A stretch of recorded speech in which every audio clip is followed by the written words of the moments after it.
Good evening, it's 8 o'clock. It's time for the news where we bring to you all that made news this Tuesday. I'm Sonal Mehrotra Kapoor. Let's kickstart with the headlines.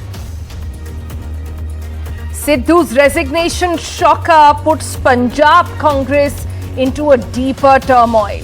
He says no compromise as he writes in a surprise quit letter. Captain Amrinder Singh obviously taunts by saying, "I told you so."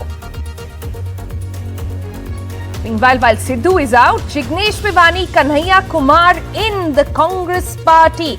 Punjab crisis, however, overshadows this induction of young youth leaders. Indian Army captures a Pakistan terrorist alive. He's just 19 and talks about an infiltration bid that Lashkar was planning on the 18th-19th of September. Infiltrators used the same number that they used during the Uri strikes.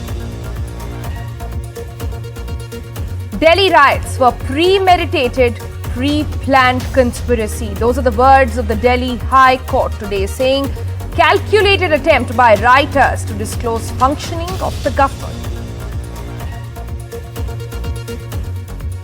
There is a new ministry and big reforms coming in there. NDTV learning Amit Shah has cleared major changes in the cooperative ministry.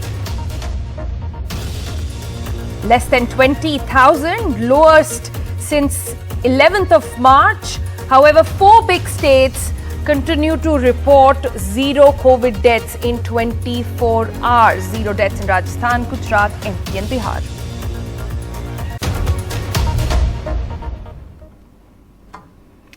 The collapse of a man's character stems from the compromise corner. What does that mean? For now, only Navjot Singh Sidhu knows. With these words, Sidhu, in a surprise move today, tweeted out his resignation. Not from the party, but as the president of Punjab Congress. Did anyone see this coming? We're not very sure about that. What led to this? We're not very sure about that either. But what has happened indeed is that Congress government in Punjab, since long with him as a loyalist, has quit from the cabinet as well. His loyalists now saying that they stand in solidarity with Sidhu. All questions hanging with the man himself. One thing is clear, however, that this has only deepened the troubles for the Congress party in Punjab. Meanwhile, Captain Amrinder Singh is saying, well, I told you so. And Arvind Kejriwal is going to be in Punjab tomorrow. So we wait to see what he has to say.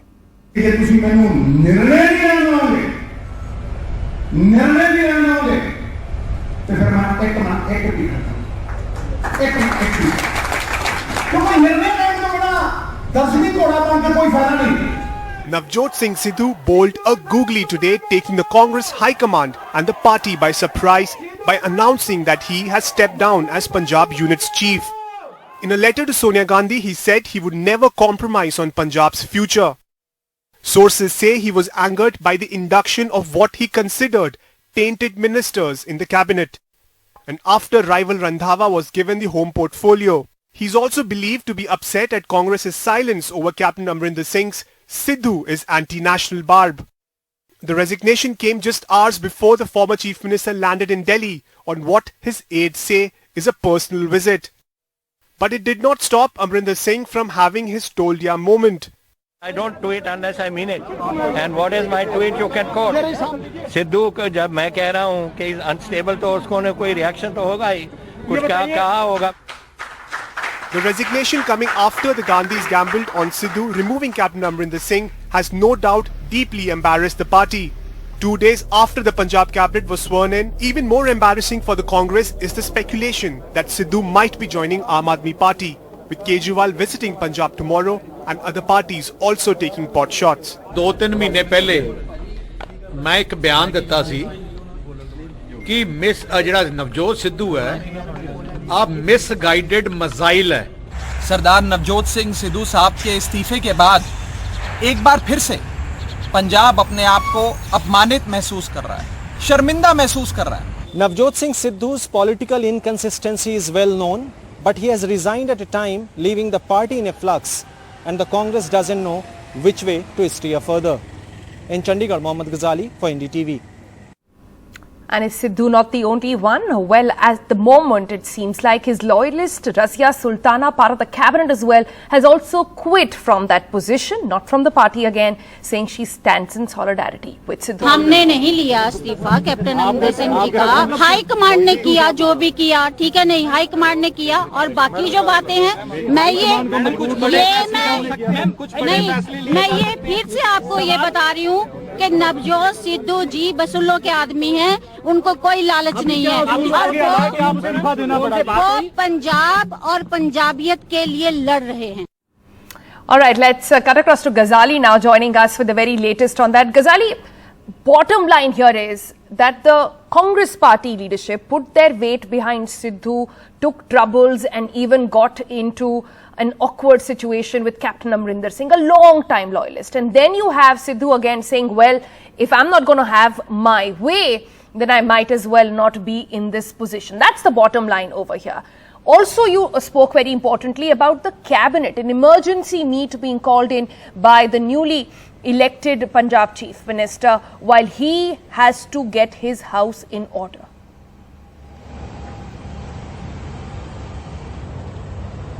See, for any decision of the party high command, you can't have multiple power centers in the state. That sort of politics has a very limited expiry date.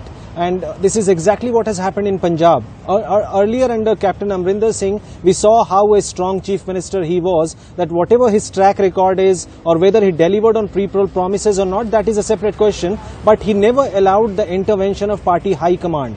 And after Charanjit Singh Channi became the chief minister, we saw that how every decision took longer than usual. If you are the chief minister, you have to get your cabinet ministers in place. The cabinet ministers should be given the portfolios as soon as possible. So all that happened till today morning, and nobody had a whiff that Mr. Sidhu's say was not considered in the key appointments, like Advocate General was appointed today. He has a controversial past as far as Congress party's stand is concerned in Punjab's politics. Then you have a DGP who gave clean chit to the Badals or the previous regime while he was probing the sacrilege incident. That person is appointed the additional DGP as the sitting DGP went on or proceeded on a leave.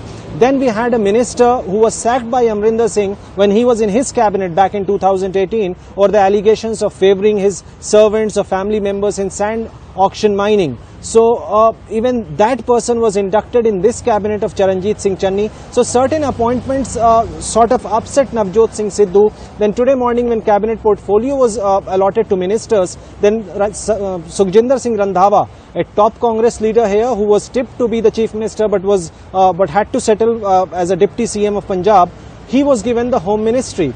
Now, home ministry is a very powerful portfolio in any state because if you are home minister, you tend to rule over the state. Police forces come under you. Now, all the pre-poll promises of Punjab government have a very key role of police in it. If you have to solve sacrilege cases, you have got to have good quality police officers who will solve it for you under 100 days before the model code of conduct kicks in. Then if you have to resolve the drug abuse in Punjab, you have to catch big fishes. So even then you need the police force. So all these appointments certainly upset him. And now what we are hearing is that Razia Sultana has resigned, and maybe more MLAs may resign in support of Navjot Singh Sidhu, and some of them have already reached at his Patiala residence. Pargat Singh, his close aide, who is also a cabinet minister, a new face in the state cabinet, he went on to say that I am not resigning, but I will go and convince Mr. Sidhu to reverse or to roll back his decision. So now Congress had thought that by replacing Captain Amrinder Singh, they are going to get over all the infighting, everything will fall in place. But certainly not all is well in Punjab for the Congress party. In fact, it's worse off. Well, the leadership has come under question altogether because they put their weight behind a man who's sort of let go of the responsibility at this crucial time, just 4 months before polls. Thanks, Ghazali, for joining us. Meanwhile, it's been a day when Congress stayed in the news for all the good, bad reasons, really. And while Sidhu is out, guess who is in? Kanhaiya Kumar joined the Congress party while Jignesh Mevani joined the Congress ideology. Unaware of the Sidhu googly, Congress had planned a band baja welcome for the two youth leaders. They chose Bhagat Singh's birth anniversary to do so. Rahul Gandhi, along with the two leaders, clad in yellow turbans, were even seen first at Shaheed Park and later at this inaugural press conference as well. They addressed all important issues and especially the question that everybody wanted to ask these two gentlemen, why Congress? देश में कुछ लोग, वो सिर्फ लोग नहीं हैं, वो एक सोच है। वो इस देश की सत्ता पे ना सिर्फ काबिज हुए हैं, इस देश की चिंतन परंपरा, संस्कृति, इसका मूल्य, इसका इतिहास, इसका वर्तमान और इसका भविष्य खराब करने की कोशिश कर रहे हैं। हमको लगता है, और सिर्फ हमको नहीं लगता है, इस देश के लाखों करोड़ों नौजवानों को ये लगने लगा है कि अगर कांग्रेस नहीं बचा तो देश नहीं बचेगा। एक टेक्निकल कारण के चलते मैं फॉर्मली पार्टी इसलिए ज्वाइन नहीं कर सकता क्योंकि मैं एक निर्दलीय विधायक हूं। If I join a party I may not continue as an MLA. मेरी पार्टी के सीनियर लीडर से बात हुई, मेरे मतक्षेत्र के साथियों से बात हुई, अपने आप से बात हुई, राहुल जी से बात हुई। बाकी की फॉर्मेलिटी तो आने वाले महीनों में भी हो जाएगी। तो मैं फॉर्मली नहीं लेकिन इस विचार के साथ आज जुड़ चुका हूं और 22 का चुनाव में कांग्रेस के सिंबल से ही लड़ूंगा। All right there. So those two gentlemen joining in the Congress party. And Arvind, many are wondering, could Congress, I mean, they really have been planning this for a while, the big entry. We've talked about it at multiple occasions as well, but came at a horrible time really when all the attention was on the mess that Congress party had in Punjab. But why Congress for these two gentlemen as well? What makes them this big ticket entry into the Congress party? Sonal, after a hectic parley, after discussion for quite long time, at least it went for at least more than a year, finally both Kanhaiya and also Jignesh Mevani, both of them have joined the Congress party. In fact, according to sources, Kanhaiya was in touch with Rahul Gandhi for at least last 1.5 years.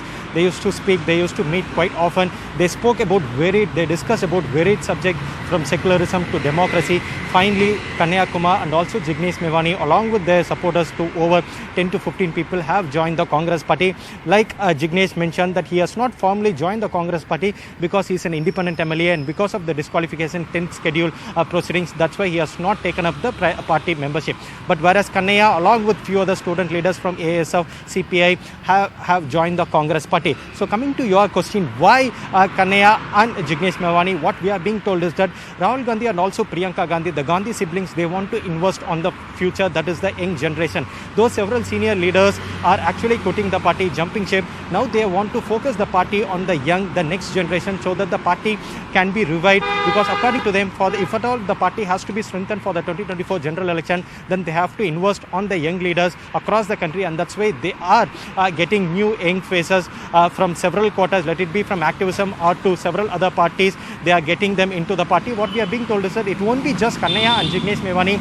In the days to come, more young people who have the same wavelengths, who have the same ideology, will join the party. In fact, the Congress sources also maintain that they are in talks with a leader, with an activist who is a lawyer, Jammu-based lawyer. So very soon, more young people will join the party. And according to the party sources, Jignesh Mevani is likely to be made the working president closer to the election, the Gujarat Congress working president closer to the election, and Kanhaiya will be campaigning for the party in all the poll-bound states for the elections.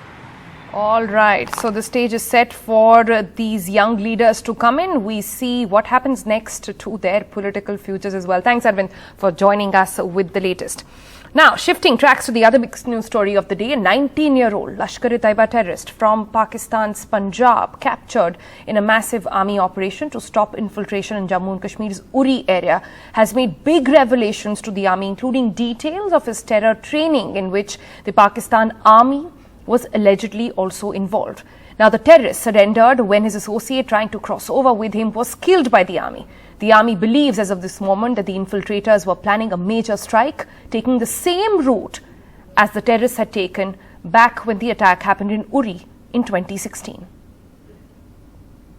This 19-year-old Pakistani national was in a group of 6 terrorists who crossed the line of control on the 18th of September, using the same route that terrorists had used in 2016 during the terror attack in Uri. On the intervening night of the 18th and the 19th, the army spotted at least 6 terrorists trying to cross over. They opened fire, forcing them to retreat, but 2 of them managed to cross. One was eliminated on Monday. 19-year-old Ali Babar Patra was captured yesterday afternoon after he surrendered. This infiltration group was supported from the Pakistani side by 3 porters who had come till the line of control along with supplies. A school dropout, the captured terrorist said he comes from a poor family and was offered 50,000 Pakistani rupees by his handlers in Pakistan to take an arms consignment to Patan in Kashmir's Baramulla district. The army says allowing large groups of terrorists to infiltrate clearly shows the complicity of the Pakistan army. Now, movement of such large group of people cannot take place without active complicity of the Pakistan army deployed on the other side. What we have also seen that there has been a lot of movement in the launch pad across line of control. During the last 1 week, army said that they killed 5 terrorists in separate encounters and a huge cache of arms and ammunition, including 7 AK rifles and 80 pistols were recovered. The dramatic increase in infiltration is an ominous sign of relative calm along the line of control. This was one of the longest counter-infiltration operations here in Uri sector, which ended with the capture of a Pakistani militant. In Uri, with cameraman Amir, Nazir Masoodi for NDTV. The Delhi riots of 2020 were planned and calculated to cause disruptions and were not triggered by any incident. Those are the words of the Delhi High Court today, and they said that while refusing bail to one of the accused in the case. The court also said that in a video footage submitted by the prosecution, it was clear from the conduct of the protesters that the riots were a planned attempt to disrupt normal life and functioning of the government. The systemic disconnection and destruction of CCTV cameras also confirmed the existence of pre-planned, premeditated conspiracy to disturb law and order. The words of Justice Subramaniam. These riots that tore through northeast Delhi were a conspiracy, the Delhi High Court said. This while denying bail to a man, Mohammad Ibrahim, accused in the case of Delhi Police Head Constable who was killed during the riots. The Delhi High Court said that the riots were premeditated and were carried out in a pre-planned manner. There was a calculated attempt by rioters to dislocate functioning of the government as well as disrupt normal life of the people. The lawyer for Mohammad Ibrahim argued that he was not part of any conspiracy. Ibrahim was reportedly holding a sword. However, his lawyer argued that Head Constable Ratan Lal did not die of a sword wound, but the court did not agree. The High Court order comes at a time when court after court has passed severe orders criticizing the Delhi police for a shoddy investigation. A Delhi court hearing another Delhi riots bail matter questioned the investigation by the Delhi police and fined the investigating officer of 20,000 rupees. The lawyer for the accused said they felt vindicated. CMM साहब ने इसमें जो है उनको आज inspector Gurmeet को जो है 20,000 का फाइन किया है उनका non compliance of the order directions of the honourable court. Investigation has been carried out only against the one community. The investigation is totally silent on the other side. If the Delhi riots were indeed pre-planned, then the biggest question that arises is on the role of Delhi police as to how such a horrific riot was planned and then executed without the police getting to know about it. Several courts also on many occasions have questioned the investigation by the police in the riot cases where 53 people have lost their lives. With camera person Xavier Thomas and colleague Saurabh Shukla, I'm Akshay Dongre for NDTV. The UP government has ordered an inquiry by an SIT or a special investigation team from the state police against senior IS officer after videos were shared allegedly that he was preaching about religious conversion at his official residence. Social media users also alleged that the videos were filmed in UP's Kanpur. Was this man a senior Uttar Pradesh IAS officer preaching religious conversion? The Adityanath government has ordered an SIT probe headed by a Director General of Police rank officer against senior UP bureaucrat Mohammad Iftikharuddin after social media users shared videos of gatherings purportedly at Mr. Iftikharuddin's official residence in Kanpur between 2014 and 2017, accusing the 1985 batch officer of preaching religious conversion when he was posted as Kanpur Commissioner.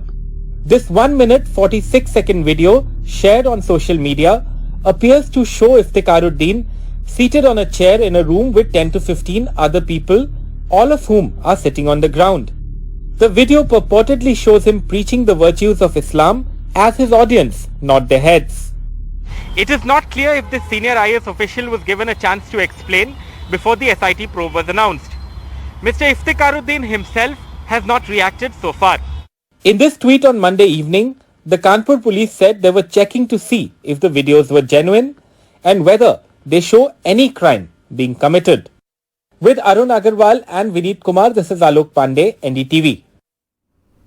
Talking about that now, 2 cases of moral policing have come to light in Hyderabad, where apparently interfaith couples were subjected to physical and verbal abuse. But the police say there is no organized group indulging in moral policing and that they are random incidents. मुस्लिम नहीं है ना, बुर्खा उतार दो। ठहरो मुस्लिम नहीं है ना, बुर्खा उतार दो। अरे गाड़ी रोको यार, गाड़ी पे जाओ, उतर गाड़ी पे जाओ, उतर। 2 videos of moral policing in Hyderabad have gone viral, one in Toli Chowki and another at Nampalli. Couples on bikes were followed, stopped and questioned.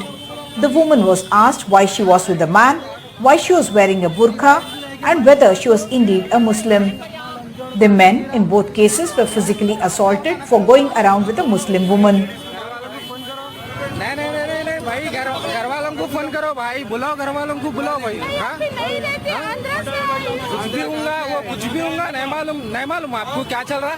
The women were told their families would be called and informed.